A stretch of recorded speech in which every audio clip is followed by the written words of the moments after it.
Minilou, champion de foot. Bah. 1-2. Les élèves de la classe de Mademoiselle Biglu sont en plein entraînement. La finale du tournoi de football inter-école est pour bientôt et ils ont été sélectionnés pour y participer. Préparez-vous à rencontrer l'équipe de l'école de la Hure, clame Mademoiselle Biglu entre deux coups de sifflet. Et pour les 2 derniers tours, on accélère. Si les haies étaient moins hautes, je me ferais moins mal au nez. Soupire Ouf. La prochaine fois, je passe en dessous. Ok, ouf. Tu sais à quoi ils ressemblent, toi, les joueurs de la Hure demande Gus.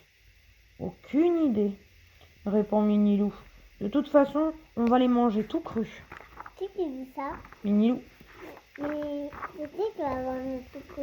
les élèves de l'école de Hure. À la sortie de l'école, toute la bande se retrouve dans le pré pour former l'équipe. Minilou est nommé capitaine. À charge pour lui. C'est le cercle de Minilou. Oui. C'est bleu? Oui. À charge pour lui de choisir ses coéquipiers. Au début, tout se passe bien. Mini-Pic, ailier droit. Gus, ailier gauche, proclame Minilou. À la fin, il reste 3 joueurs à placer, mais il n'y a plus que 2 places. Minilou est très embêté. Anissé, tu seras gardien de but. Et Doudou, arrière droit. Et moi, j'arrose la pelouse demande Muche fâché. Toi, tu seras remplaçante, murmure Minilou. C'est très utile une remplaçante. Pour servir les boissons fraîches, peut-être. De toute façon, pour les garçons, les filles sont tout juste bonnes à jouer à la poupée et à la dinette. Et elles tournent les talons en boudant. Avec la machine à coudre ultra moderne qu'elle vient de s'acheter, Maman Lou a été nommée couturière officielle. Et c'est elle qui confectionne les maillots de l'équipe. Grâce au mode d'emploi, c'est un vrai jeu d'enfant, assure-t-elle. Mais l'essayage réserve de drôles de surprises. Un gros ventre. Ah oui. Es-tu certaine d'avoir lu le bon mode d'emploi, s'esclave Papalou? Maman Lou est dépitée et avoue: j'ai l'impression qu'il va falloir faire quelques retouches. Enfin, le grand jour est arrivé. L'équipe de Minilou fait son entrée sur le terrain et découvre enfin les joueurs de la Hure. Salut les Minus, lance le capitaine des Marcassins.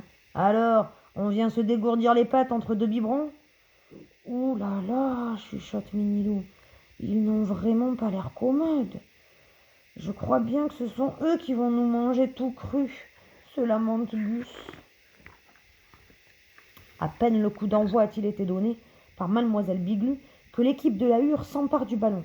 Les joueurs foncent à travers le terrain et bousculent tous leurs adversaires. Après un amorti de la poitrine, le capitaine des Marcassins tire et marque. Anissé a cru qu'il allait lui décrocher la tête.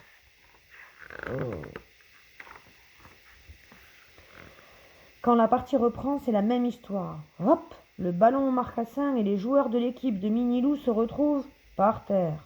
Une grosse brute reçoit un carton jaune de Mademoiselle Biglu. C'est bien fait. Quand le ballon arrive sur lui, Anissé a juste le temps de fermer la bouche.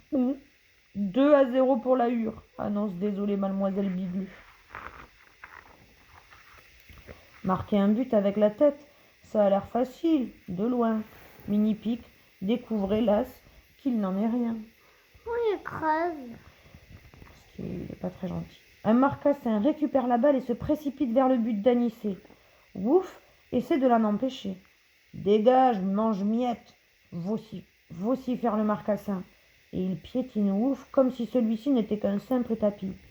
Mademoiselle Biglu siffle. Elle sort le carton rouge et expulse la brute du terrain.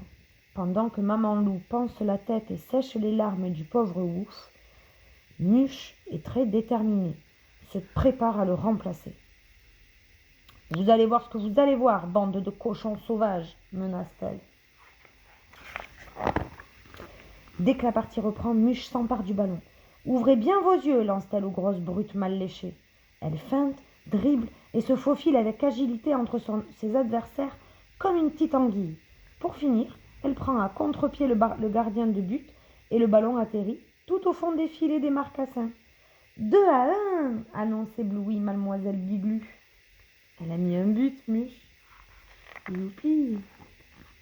L'exploit de Muche a remonté le moral de son équipe. Les joueurs de Minilou reprennent courage. « Allez les garçons, leur lance Muche, on ne va pas se laisser pourrir la vie par cette bande de phytécanthropes des cavernes. » C'est maintenant au tour de Doudou d'avoir le ballon. Il fonce vers le but des joueurs de la Hure en passant entre les jambes de tous ses adversaires. En hurlant de joie, il ajuste alors un tir en pleine lucarne. 2-2, clame mademoiselle Biglu. Dernière minute de jeu et toujours 2-2. La tension est à son comble sur le terrain. Gus, de la tête, envoie le ballon à Minilou, qui d'un superbe retourné lobe le gardien adverse. À 1 seconde du coup de sifflet final, il marque le but de la victoire. Hip hip hip, hurrah! Mademoiselle Biglu annonce le résultat. L'équipe de Minilou bat celle de la Hure par 3-2. Les marcassins ne veulent pas assister à ce désolant spectacle. Ils quittent le terrain tout penauds. On a gagné, on a gagné. Folle de joie, l'équipe porte ses 3 héros en triomphe. Vive Muche, vive Doudou, vive Minilou et vive nous, s'écrie-t-il d'une même voix. Sur le chemin du retour, Minilou offre le trophée à Muche. Sans toi, on n'aurait jamais remporté cette victoire, dit-il. Au prochain match, c'est toi qui seras capitaine. Et il ajoute, au fait, Muche, un jour où tu auras le temps, tu pourrais m'apprendre à dribbler comme toi. Muche est folle de bonheur. Le trophée serré contre elle, elle pense que ces garçons sont vraiment tous pareils, de sacrés garnements. Mais quand ils sont gentils, il n'y a pas de meilleur ami, se dit-elle.